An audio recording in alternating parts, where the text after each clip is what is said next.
మిత్రులారా, ఈరోజు గుల్జరీలాల్ నందా గారికి భారతరత్న ఎలా వరించింది, ఆయన చరిత్ర తెలుసుకునే ప్రయత్నం చేద్దాం. గుల్జరీలాల్ నందా గారు 1898 జూలై 4 సియాల్కోట్, ప్రస్తుతం పాకిస్తాన్లో ఉంది, అక్కడ జన్మించారు. గుల్జరీలాల్ నందా గారు సాధారణ కుటుంబంలో జన్మించారు. చిన్నప్పటి నుంచే చదువులో మంచి ప్రతిభ కనబరిచారు. ఇండియన్ నేషనల్ కాంగ్రెస్లో చేరి స్వాతంత్ర పోరాటంలో చురుగ్గా పాల్గొన్నారు. మహాత్మా గాంధీ గారి ఆలోచనలకు ప్రభావితమయ్యారు.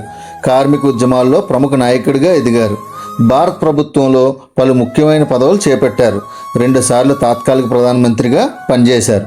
1964లో జవహర్లాల్ నెహ్రూ మరణానంతరం ఆయన ప్రధానిగా పనిచేశారు. 1966లో లాల్ బహదూర్ శాస్త్రి మరణానంతరం కూడా ఆయన ప్రధానిగా పనిచేశారు. ఈ సమయంలో దేశాన్ని స్థిరంగా నడిపిన నాయకుడిగా ఆయనకు పేరు నిలిచింది.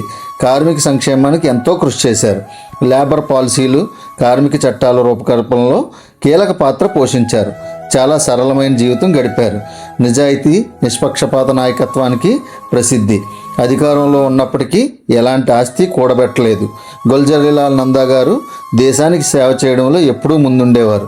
తాత్కాలిక ప్రధానమంత్రిగా, కార్మిక నాయకుడిగా, స్వాతంత్ర సమరయోధుడిగా చేసిన సేవలకు గాను ఆయనకు 1997లో భారతరత్న ప్రదానం చేసి గౌరవించారు.